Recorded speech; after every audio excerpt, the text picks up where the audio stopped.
TV Fortaleza, a emissora da Casa do Povo.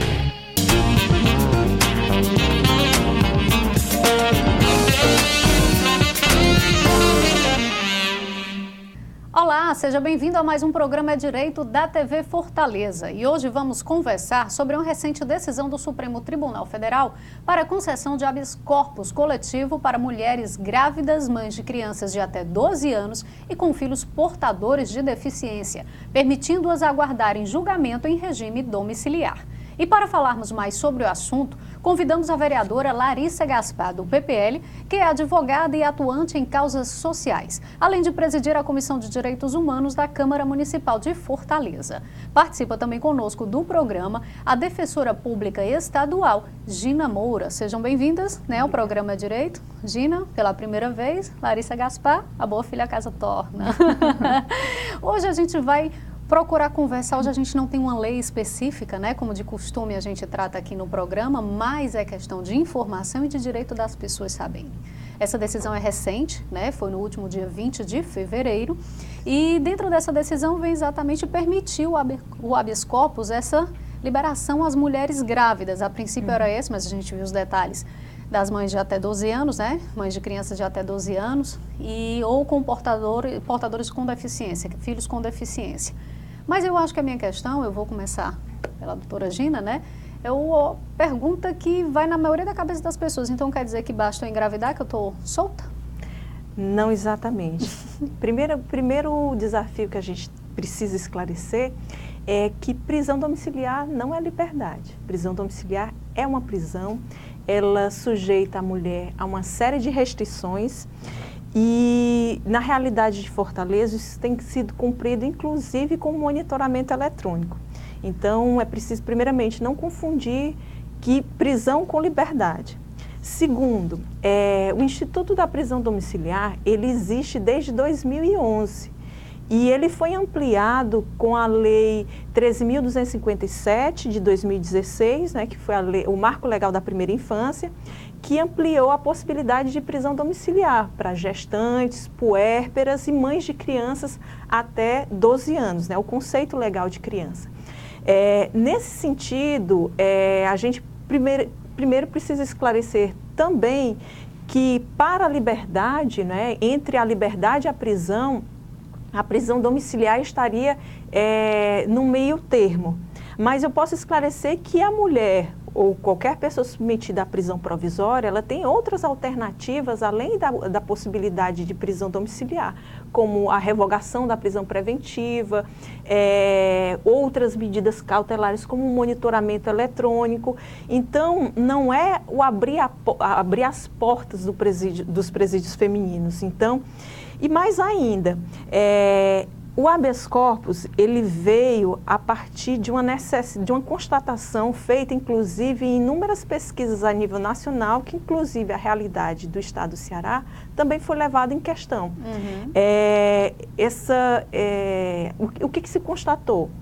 Se constatou que a lei assegura esse benefício e o foco desse benefício não é exatamente a pessoa da mulher, mas sim os interesses do filho, que devem ser vistos com prioridade.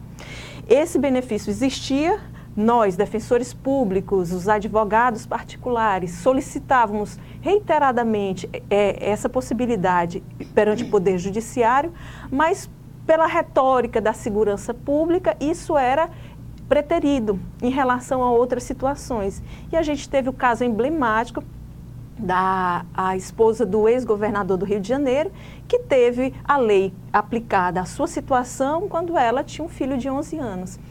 E isso vem de encontro a uma realidade nacional muito gritante. Nós temos um presídio feminino, várias mulheres gestantes, mulheres puérperas com bebês que, infelizmente, permanecem presos junto com elas, no presídio feminino, na creche do presídio feminino, e inúmeras mães que deixam de ter o contato com seu filho, que fica fora,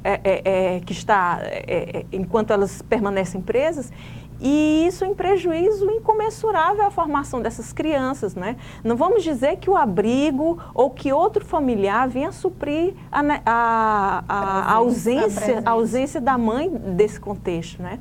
Então, diante dessa situação de flagrante disparidade, né, no tratamento que deveria ser igual. Foi proposto um habeas corpus coletivo para todas as mulheres gestantes, puérperas e mães de crianças até 12 anos. A Defensoria Pública também protagonizou essa ação, nós intervimos nessa ação, colaboramos com documentos e estivemos, inclusive, no julgamento na terça-feira passada, no dia 20 de fevereiro.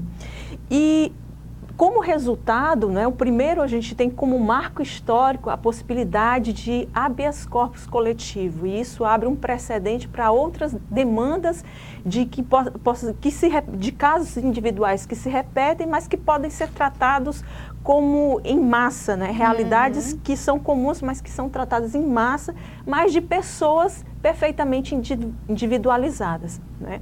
E o segundo aspecto que a gente pode considerar histórico e emblemático, sobretudo para a realidade feminina, é esse despertar para as questões sociais, o prejuízo social que o encarceramento feminino gera à criança, gera a questão da saúde, certo? E isso foi muito importante. E essa questão, eu peço com licença, doutora, em a gente falar, vereadora Larissa Gaspar, essa questão do social soa muito bem, né, em ouvir essa atenção, essa necessidade. Porque por mais que seja um grupo de pessoas de necessidades diferentes ou similares em alguns pontos, mas a questão do social, de pensar no filho, de pensar nessa outra questão familiar é de grande importância. Com certeza, Karine. A gente também não pode esquecer que existe um princípio fundamental na nossa Constituição Federal, que é o da individualização da pena. Então, só quem cometeu o delito é que deve responder e pagar por aquele crime. E nessa realidade de mães gestantes, de mães com crianças até 12 anos, de mães com filhos que possuem deficiência, estarem presas juntamente com seus filhos, é um absurdo, porque você está transferindo a pena para uma terceira pessoa. Alguém está pagando sem a necessidade. Você está impondo a um bebê que está em formação no ventre da sua mãe, você está impondo a uma criança que é um ser em situação de peculiar desenvolvimento, você está impondo a uma criança com deficiência que requer uma série de assistência diferenciada para garantir o seu pleno desenvolvimento, que vivam, né, em condições totalmente subhumanas, porque não temos como esconder a realidade dos presídios brasileiros. É reconhecidamente frágil, sucateada, né, não ressocializa, pelo contrário, tem se tornado uma verdadeira escola de crime os presídios brasileiros, com a superlotação, com a falta de condições infraestruturais básicas, né, com a falta de toda sorte de assistência. Inclusive, o Brasil já foi condenado, né, pelo Comitê de Eliminação de Todas as Formas de Violência contra a Mulher na questão da assistência ao pré-natal, sobretudo nos presídios, porque se fora o serviço de assistência médica de pré-natal, né, assistência não só ao pré-natal, mas ao parto, ao pós-parto, ao puerpério, já é deficitário, você imagina essa realidade dentro dos presídios. Então, com certeza, aquele bebê não vai ter condições de se desenvolver da mesma forma que os bebês de mães que estão fora dos presídios. Então, a gente está violando um preceito fundamental, que é o da individualização da pena, ao impor que terceiros paguem também pelo cometimento de um crime que ainda não foi julgado. É importante também a gente chamar a atenção que o Brasil hoje possui a 4ª população carcerária do mundo, ou seja, nós estamos vivendo, em nome da guerra às drogas, uma verdadeira política de encarceramento em massa. Somos o 4º país do mundo que mais encarcera seres humanos. Não esqueçamos que por trás disso existe uma lógica de geração de lucros para as empresas que constroem esses presídios, para fabricantes de armas, entre outros. Não podemos deixar de mencionar esse fato. E a gente deve voltar ao nosso olhar para a prevenção, né? É para o investimento nas políticas sociais. Os países que internacionalmente deram exemplo de como enfrentar a violência mostram, pela sua experiência, que eu posso citar Medellín, na Colômbia, posso citar a cidade de Juarez, no México, enfrentaram a violência, erradicaram, reduziram gigantescamente o número de homicídios, investindo nas políticas sociais. E realidades bem difíceis, né? Justamente. Bem difíceis. Medellín, por exemplo, era campeã em número de homicídios, na questão do crime organizado por conta do tráfico de drogas, e conseguiu reverter isso investindo, olha só, em bibliotecas, em parques de bibliotecas, em toda a comunidade. E a gente pode dizer até em um curto tempo, né? Porque para uma realidade tão pesada como assim era a cidade de Medellín, né? Eu complemento essa informação com dados da realidade do estado do Ceará. O presídio feminino, que é o Aurimoura Costa, que é a única unidade prisional feminina do estado do Ceará, ele tem capacidade para 374 mulheres. Hoje, sexta-feira última, eu estive lá e haviam 1.009 mulheres. Gritando, 1.009 mulheres. Três Dessas mulheres, entre 70% a 80% são presas provisórias. Então, nós temos gestantes que, por mais que se queira dar uma política humanizada a esse contexto, é impossível. Sem contar a demora do julgamento, que muitas passam até mais Sem tempo, dúvida. né, encarcerada na prisão provisória. Para, no final do processo, ter uma pena restritiva de direito, serem absolvidas. Né? Enfim, o prejuízo da prisão social é incomensurável para a criança. Eu preciso esclarecer também uma questão muito importante.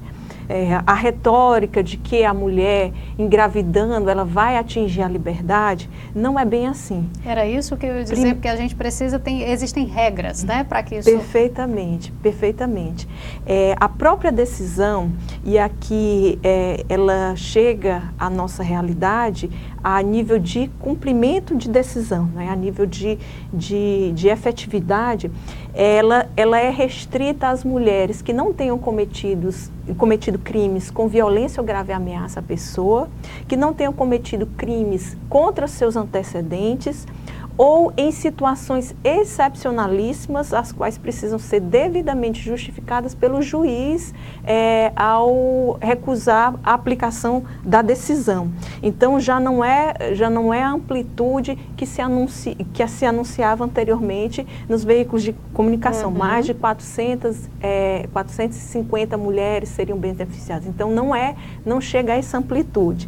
Segundo, além da prisão domiciliar não ser uma espécie de liberdade, é preciso que se diga, não é agora que todas vão procurar engravidar, né? A mesma retórica se repetiu. Ou justificar o crime com a gravidez, né? Exatamente, essa retórica que foi utilizada também para licença maternidade, até para Bolsa Família, né? Não é uma retórica que vem a vingar dentro da realidade prisional feminina. Primeiro, porque as mulheres, e isso é uma realidade nacional e até internacional, elas são de fato abandonadas pelas suas famílias, pelos seus companheiros, certo? Quando entram no presídio. Então, assim, isso fica bem claro quando você passa, as filas de visita nos presídios masculinos são enormes, ao passo em que do presídio feminino é bem restrita. Menos de 10% delas, né, doutora Gina, continuam a receber visita dos familiares quando encarceradas. Perfeitamente. E assim, dentro dessa perspectiva, eu tive o cuidado de confrontar os números, né? Hoje tem direito, recebem visita íntima no presídio, em torno de, recebem visita íntima no presídio, ou então se deslocam até o presídio masculino quando o seu companheiro está preso, né, para visita íntima, em torno de 11%, menos de 11% das mulheres que estão no sistema prisional, elas têm acesso à forma de concepção. Então, dessa maneira, é muito pouco provável que isso venha acontecer em larga escala, como vem anunciada, da forma como vem sendo anunciada. E no final de tudo isso, é preciso que se esclareça, o que está em questão é o direito da criança. Direito da criança que não pode ser preterido em razão de uma retórica de segurança. E aí fica aquele confronto. O que é mais importante? Punir a mãe ou proteger os direitos da criança? Mais ainda, quando se coloca essa retórica, está por trás a ideia de que mulheres presas são incapazes de serem mães, né? Mulheres presas são incapazes de amar, né? E seus filhos se inserem numa espécie de subcategoria de crianças, né? Não são crianças titulares de direitos, são filhos de presas, né? Então, essa retórica, ela precisa ser esclarecida, precisa ser confrontada com a realidade que existe dentro do presídio feminino e que é muito distante disso. Com certeza. A gente vai fazer o nosso primeiro intervalo, mas já a gente continua aqui nesses esclarecimentos, né? Hoje do assunto pautado aqui no programa Direito, que é o habeas corpus coletivos dados às mulheres grávidas, uma decisão recente do Supremo Tribunal Federal. A gente volta já já.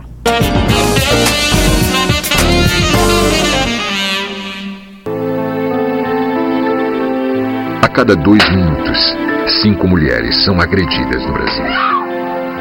E de cada 100 mulheres assassinadas, 70 foram mortas por seus companheiros ou ex-companheiros. Mamãe! Violência contra a mulher é crime. Denuncie. O Ministério Público quer ajudar você. Ligue 180. Procure a promotoria de justiça mais próxima.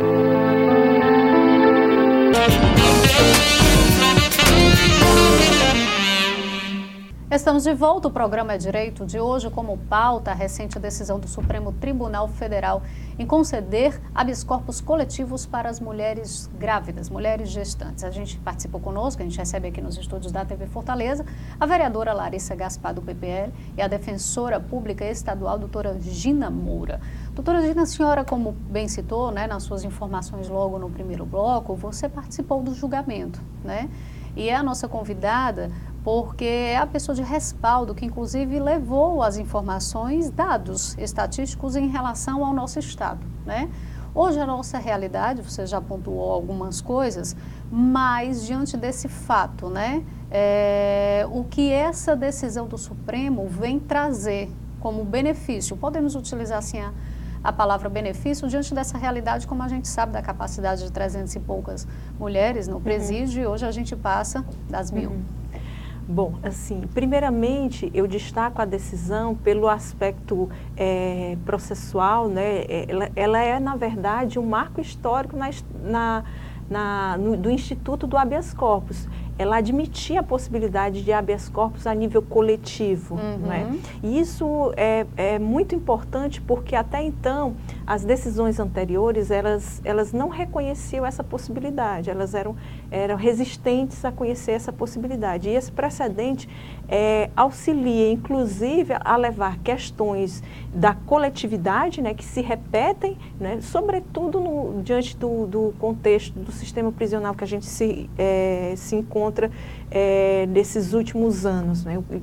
E principalmente do encarceramento feminino, que apesar de ainda ser bem menor que o masculino, ele tem crescido de forma estratosférica nos últimos anos. Isso, né? Que eu ia falar, principalmente agora com a questão do envolvimento grande das mulheres entre as facções, né? Infelizmente essa realidade a gente inclusive está vivendo isso aqui no estado. O número de mulheres envolvidas com a questão do tráfico de droga aumentou absurdamente, né?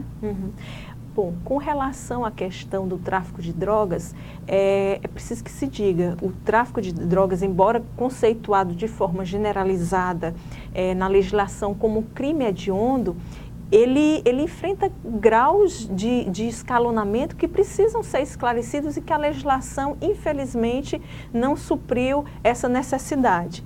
Dentro do aprisionamento de mulheres, a nível nacional, é em torno de um pouco mais de 60% o número de mulheres presas a responderem por tráfico dentro de uma margem geral de aprisionamento de mulheres.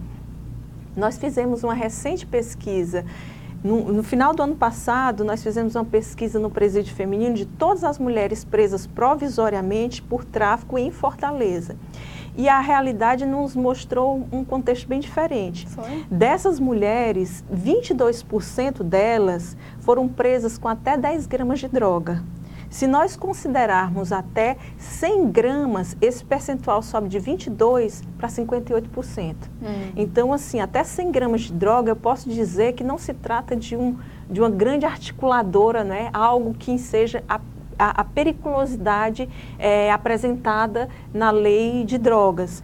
Então, assim, o que a gente costuma falar na Defensoria Pública é ser o traficante ou a traficante canela fina, porque ela é presa, no outro dia tem uma pessoa no mesmo lugar dela. Né? Então, é algo que nos causou uma certa preocupação, porque o que a gente percebe? Que a lógica de guerra às drogas é uma lógica de enxugamento de gelo. Né? Ela não vai resolver o problema do tráfico de drogas. Né? O que a gente vê é que essa política de tráfico de drogas, sobretudo fomentada pela uma estratégia de policiamento ostensivo, né? Ela tem aprisionado as pessoas que estão na periferia, que estão nas esquinas, né? Os grandes traficantes, eles restam estão nos grandes condomínios de luxo, onde não, para os quais não serão concedidos mandados de busca e apreensão coletiva, como foi feito com as comunidades periféricas do Rio de Janeiro. Essa questão da política de enfrentamento às drogas que a gente precisa rever, porque não faz sentido você aprisionar uma mulher que, por exemplo, está com 5 balinhas de maconha, né, manter essa mulher sob cárcere. Que às vezes ela não está envolvida, mas acobertou o filho. Isso, né? O marido, às vezes, Carinho, o policial chega para cumprir um mandado de busca e apreensão na residência do traficante, e óbvio que dentro da residência dele está a mulher e o filho, e leva todo mundo junto. Sim, né? Isso é muito comum. Então, o que a gente vê é uma verdadeira seletividade na questão do encarceramento. Quem está sendo encarcerado são as pessoas pobres, pretas e das periferias. Para a gente enfrentar o tráfico de drogas, é preciso investir na inteligência da polícia para conseguir identificar quem são os traficantes. A gente precisa investir no policiamento e na segurança das nossas fronteiras, que é por ali que entram as drogas, é por ali que entram as armas que sustentam esse mercado do narcotráfico. Não são essas mulheres que estão sendo obrigadas, muitas vezes pelos maridos, né? numa lógica machista, né? De que a mulher é uma propriedade do homem, que, portanto, tem que fazer o que ele manda, inclusive dar continuidade à questão do tráfico, né? Numa menor escala, mas não deixa de ser. Então, são essas questões que a gente precisa enfrentar. E outra, pensar no consumo. Por mais que se combatam os traficantes, enquanto houver consumo, e aí nós temos consumo na periferia e temos consumos nos condomínios luxuosos, tratar essas pessoas não como traficantes também, porque muitas vezes, quando pegos com a droga para o próprio consumo, são considerados traficantes e são presos da mesma forma, né? Ou seja, vão lá para dentro do presídio, ser alvo, né, de cooptação pelas facções para se transformar em grandes criminosos, né? Então, você tem que tratar também da assistência em saúde às pessoas que consomem, porque enquanto houver consumidor, haverá fornecedor. Isso é uma lógica, é um princípio básico de qualquer sistema de mercado. A demanda supera a necessidade, né? Eu acrescentaria a tudo que a vereadora falou, dentro da perspectiva das mulheres presas, né, existe a lógica de uma sociedade patriarcal que a gente vive, existe também a subjugação da mulher ao contexto masculino, existe a questão da drogadição, e existe também um aspecto social dessas mulheres que se valem dessa atividade como atividade econômica, inclusive para manter a sua família, manter os seus filhos. Então, é muito comum eu me deparar no presídio com mulheres de 25 anos que têm 4, 5 filhos. E aí eu pergunto, quando foi que ela foi mãe pela primeira vez? Né? Uma maternidade precoce. Ela teve que abandonar os estudos por conta disso? Quais são as perspectivas dessa mulher de ingresso no mercado de trabalho? Então, acima de tudo, essa preocupação com a questão do gênero, né, a proteção das crianças, foi algo histórico tratado nessa ação de habeas corpus, certo? E que demanda não só uma postura a nível de cumprimento de medida e de aplicação da lei, mas, acima de tudo, de uma retaguarda, de uma política que venha a ver essa questão como uma questão de proteção de direitos, de justiça social, de cuidado com a saúde das gestantes, das mães, dos seus filhos, dos deficientes. certo? E uma forma também, e se pensar em políticas públicas de empoderamento dessa mulher dentro do contexto social e econômico. E até pela questão da própria reinserção dela depois, né? Sem dúvida, essas mulheres precisam ser empoderadas para que elas possam, inclusive, cuidar dos seus filhos.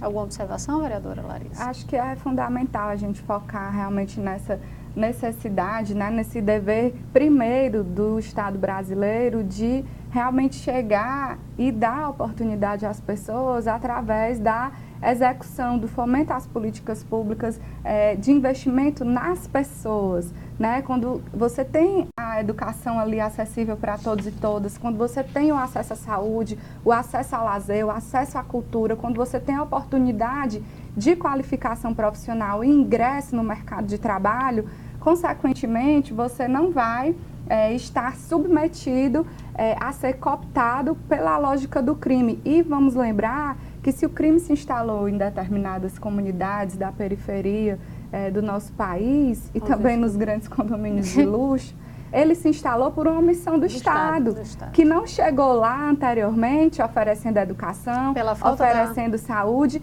e o traficante chegou e ofereceu, porque vamos também reconhecer com a segurança que pública, eles submetem as pessoas à obrigação de realizar o ato do tráfico para eles, mas eles dão assistência também. Né? Eles, infelizmente, a oportunidade daquele jovem ter aquele tênis, ter aquele cordão da cruz enorme de ouro pendurado no pescoço. O seu gás não falta mais. Ele encontra no tráfico, mas ele encontra no tráfico porque o Estado se omitiu, e nessa omissão ele deu as condições para que o crime se organizasse e tomasse de conta desses espaços. Então, é dever do Estado enfrentar isso, é dever do Estado investir em políticas públicas, investir em programas sociais que façam com que as crianças e adolescentes permaneçam na escola. No contraturno, ele tem a oportunidade de se qualificar profissionalmente, de ter acesso a práticas esportivas, culturais e de lazer, para que ele tenha condições de construir um futuro melhor. E, além disso, tratar os dependentes. A política de saúde mental do nosso Estado,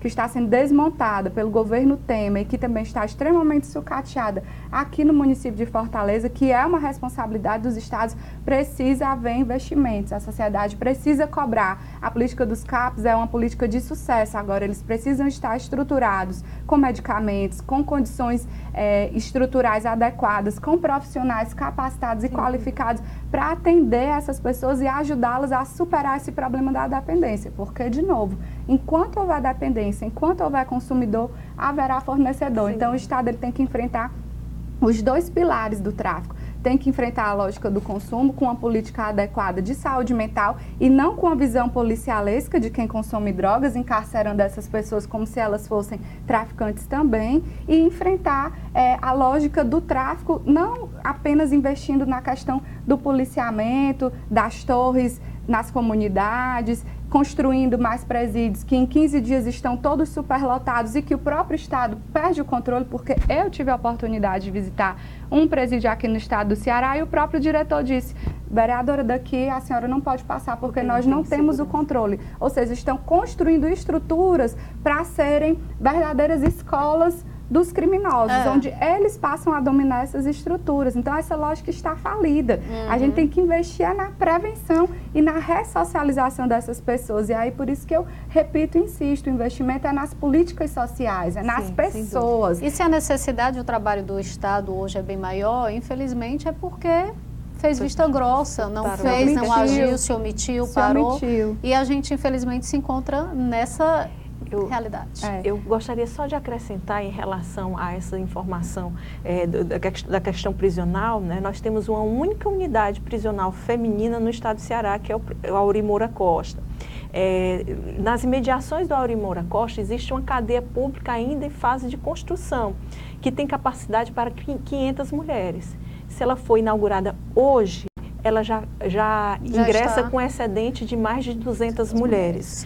Pior ainda, quando eu centralizo essas unidades prisionais femininas, de base feminina, de matriz feminina, que no interior do estado não existe isso, existem mulheres presas no interior do estado, mas numa cela, uma ala reservada do presídio que tem base masculina.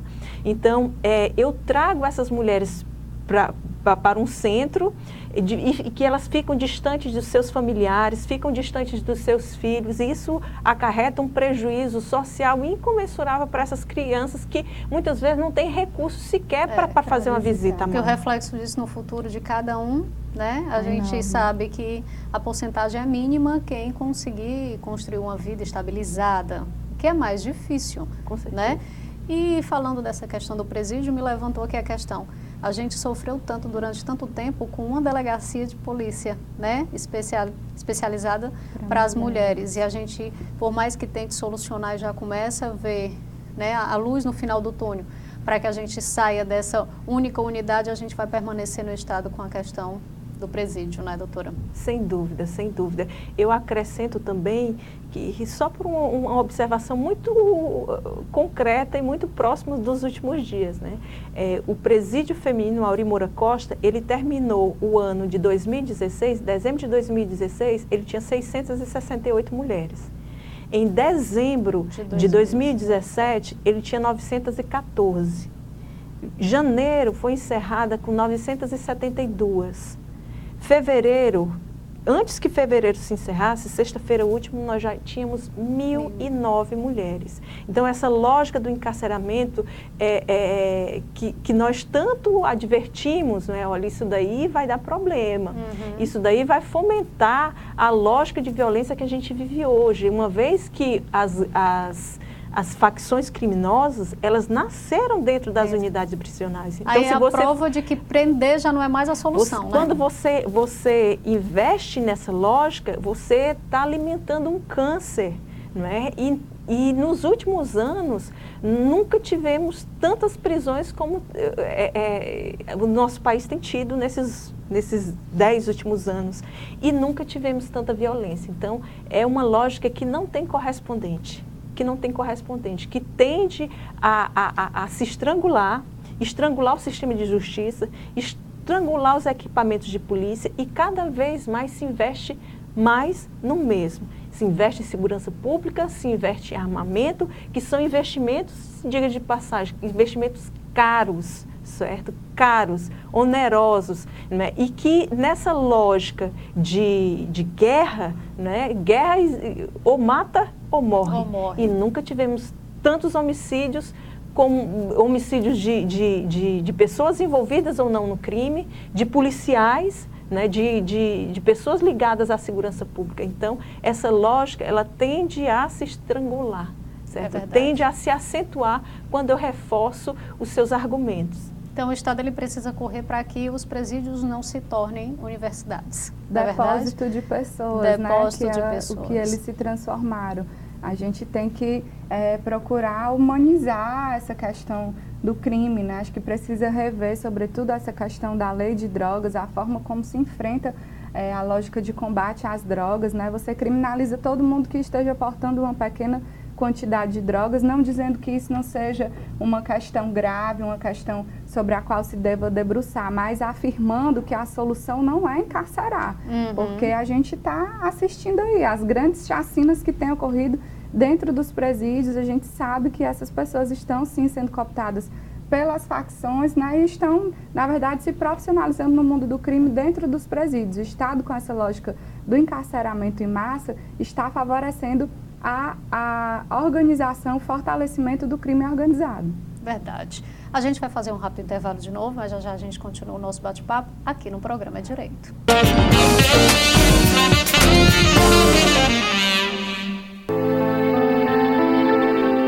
A cada 2 minutos, 5 mulheres são agredidas no Brasil.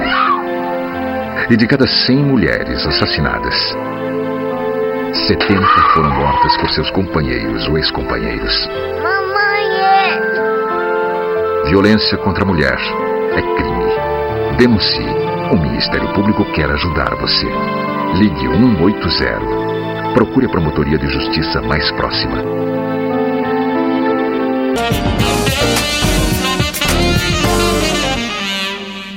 Estamos Estamos de volta, o programa É Direito de hoje, falando sobre o habeas corpus coletivo para as mulheres grávidas, decisão do Supremo Tribunal Federal, decisão recente agora no mês de fevereiro.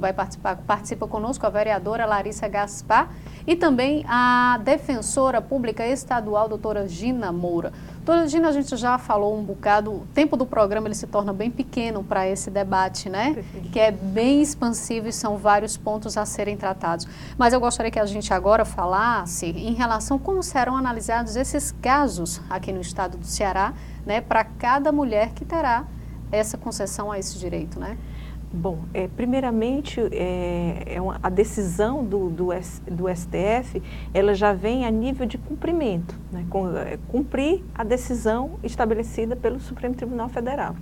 O presídio feminino e os outros estabelecimentos que comportem mulheres no estado do Ceará precisam fazer esse levantamento, passar aos juízes responsáveis pelos processos o nome e a situação daquela mulher dentro das condicionantes impostas pela própria decisão.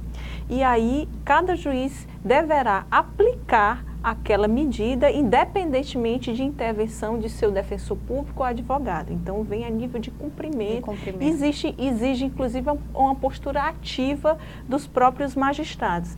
Eu ressalto que a decisão também foi importante na medida em que ela estendeu também esse benefício às adolescentes que estão no sistema socioeducativo em iguais condições, né? Gestantes, puérperas e mães de crianças até 12 anos. Então, e dentro daquele perfil traçado com relação à questão dos crimes por elas cometidos. Então, os juízes devem cumprir essas decisões independentemente de prisão e simplesmente com a informação do estabelecimento prisional, bem como os juízes das custódias que se depararem com casos semelhantes. O grande desafio, além de levantamento desses nomes no presente momento, se trata a colheita da documentação que comprove a situação de gestante, de mães de deficientes ou então de mães de crianças até 12 anos. Isso diz respeito ao próprio contexto feminino, né, de muitas mulheres que não têm visitas ou que a família mora em local distante, e a necessidade de suprir essa documentação é um tanto quanto complicada. Então, a gente vê a lógica da exclusão se retroalimentando, né? Eu tenho direito, mas o meu direito não pode ser exercido pela própria condição de vulnerabilidade que eu me encontro.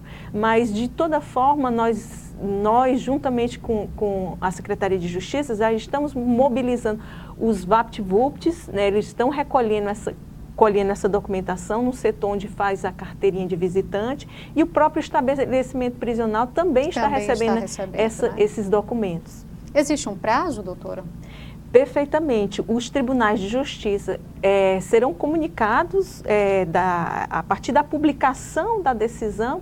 Eles têm um prazo de 60 dias para efetivarem o cumprimento da decisão do habeas corpus coletivo. E só a título de curiosidade, eu acredito que alguém esteja pensando também, dentro desse período, né, de prisão domiciliar, o comportamento da mulher, né, algum critério, alguma iniciativa dela pode ou não refletir no julgamento dela, ou isso não tem nada a ver? Primeiramente, a situação própria das presas provisórias, né? Elas ficaram restritas ao espaço de doméstico, né? Ao domicílio. Elas estarão restritas ao domicílio. Isso poderá, inclusive, ser controlado a nível de monitoramento eletrônico. E é claro que essa situação de prisão domiciliar, ela vai subsistir enquanto perdurar a situação que autoriza a prisão domiciliar. Ou seja, mães de crianças até 12 anos, né? Enquanto subsistir essa situação, elas ficarão em prisão domiciliar. O juiz pode rever essa decisão desde que haja uma situação excepcionalíssima, certo? E ao final do processo, elas serão submetidas a um julgamento que pode culminar numa absolvição uma condenação inclusive apenas restritiva de direitos, que a própria condição de prisão domiciliar já favorece o cumprimento dessas penas, mas o que é mais importante, a tônica de todo o habeas corpus é a proteção dos interesses dos filhos, que pela própria Constituição Federal, pelos tratados internacionais em que o Brasil é signatário, devem ser vistos como prioridade, inclusive sobre os argumentos de segurança pública. Afinal de contas, é a grande questão em peso, né? Como a senhora relata desde o início das informações. Vereadora Larissa, a senhora como presidente da Comissão de Direitos Humanos aqui da Casa, a comissão pretende acompanhar essa situação? Com certeza, Karine, acho que é importante a gente fazer um trabalho articulado junto com a Secretaria de Justiça, né? Junto com os estabelecimentos prisionais aqui do Estado, a fim de que realmente haja uma diligência, né? Haja aí uma força-tarefa para fazer esse levantamento do número de presas provisórias que estão nessa situação que o habeas corpus prevê, né? Mães de crianças até 12 anos, gestantes, puérperas, mães de crianças com deficiência, a fim de que esse benefício realmente chegue, porque essa também é uma grande dificuldade que o nosso país enfrenta. A gente, muitas vezes, temos boas legislações, mas o cumprimento delas, né, e boas decisões também, sobretudo dos tribunais superiores, mas o cumprimento, a efetividade dessas decisões, dessas legislações, às vezes se retarda quando chega na base, né? Quando chega no município, quando chega no estado. Então, é importante que muitas instituições envolvidas com essas questões relativas aos direitos humanos, relativas aos direitos das crianças, estejam realmente fazendo esse monitoramento, e vou colocar isso na pauta da reunião da Comissão de Direitos Humanos para que a gente tire aí um grupo de pessoas interessadas em acompanhar, né, o encaminhamento dessa decisão, desse habeas corpus coletivo do Supremo Tribunal Federal, que a gente considera uma decisão acertada. Tem alguma informação assim que seja essencial para as mulheres ou as famílias dessas mulheres em questão, que elas precisam realmente saber diante dessa decisão, doutora? Primeiramente, a questão documental. A gente espera que a informação chegue ao alcance dessas pessoas, né? Isso a gente já tem feito um trabalho de divulgação desde que a decisão foi proferida, né? A gente tem feito esse trabalho de divulgação, inclusive entre elas, né, nós tivemos o cuidado de ir no presídio e descer todas as alas, conversando, esclarecendo para elas não só as possibilidades, as condições para o benefício, como principalmente a questão documental. A questão documental é, sim, o grande entrave que a gente identifica agora, e a gente pede que haja um esforço da família nesse sentido, que haja um esforço de outras pessoas que possam ajudar, que a rede municipal, os conselhos tutelares, as redes de serviço social, os CRAS, CREAS, né, as escolas, possam contribuir com essa documentação, porque está em jogo a proteção das crianças, né, a proteção dos filhos. A gente também convoca aos gestores a pensarem em políticas públicas que venham a complementar essa questão, essa decisão no que diz respeito ao cumprimento da domiciliar. O cumprimento da domiciliar, as mulheres vão precisar de exercer uma atividade econômica, vão precisar ter cuidado com os filhos, então cabe uma retaguarda de uma política pública voltada a essas mulheres, né? Então a gente espera uma mobilização de todos nesse sentido, para que o Instituto venha a valer, venha a ser efetivo em todos os seus aspectos. E acima de tudo, a gente quer fomentar não a impunidade, não a soltura absoluta, até porque prisão domiciliar, repito novamente, não é liberdade. Não é? A gente quer fomentar que se repense o sistema prisional dentro de uma lógica de que nós temos punido muito e punido mal. Nós precisamos punir as pessoas com qualidade, com efetividade, e dentro dessa perspectiva de redução das injustiças sociais e não fomento delas. Essa questão das injustiças sociais é que bem pesa sempre, né? Sem dúvida. A gente está chegando ao final do nosso programa, né? Gostaríamos de agradecer a presença. Eu sei que com mais tempo o espaço se tornaria ainda pequeno para grandes informações, porque a gente sabe que é um assunto realmente bem expansivo e de importância, né? Mas como bem disse, o momento agora é de divulgar, de expandir essas informações. Eu agradeço, doutora Gina, a sua participação. As pessoas que tiverem interesse e quiserem saber mais, podem procurar a Defensoria Pública? Sem dúvida, nós estamos disponíveis para esse tipo de informação através do 3101-1263. 3101-1263. Vereadora Larissa Gaspar, que bom tê-la novamente aqui no programa com a gente, né? Que a gente sabe que é uma causa que a senhora faz questão, né, de acompanhar, de debater, de discutir e de estar presente, que a gente possa, né, como bem apresentado através da Comissão de Direitos Humanos aqui na casa, poder ajudar a colaborar com essa decisão, né? Com certeza. Que vai fazer a diferença na vida de muitas mulheres. Que quem quiser criticar não pense nas mulheres, mas pense nos filhos, né, doutora? Que não pediram para nascer. Que não pediram para nascer. Com certeza. A gente agradece, Karine, a oportunidade também de ter acesso a tantos conhecimentos aqui com a doutora Gina. Nos colocamos enquanto mandato, enquanto comissão, à disposição da Defensoria para colaborar nesse trabalho de divulgação dessas informações. Inclusive, já vamos oficiar e requerer aos órgãos competentes que juntem, somem todos os esforços possíveis para facilitar o acesso dessas mulheres que estão em cárcere às suas documentações, a fim de que elas possam cumprir a prisão domiciliar. E lembrando para as pessoas de casa, mais uma vez, que prisão domiciliar não é liberdade. É um instituto que visa assegurar, sobretudo, o direito de crianças e adolescentes que não pediram para nascer até as condições dignas de se desenvolver nessa nossa sociedade ainda tão injusta.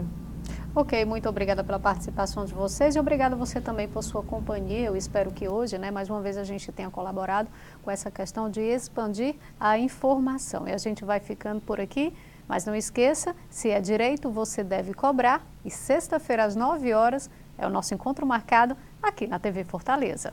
Até mais!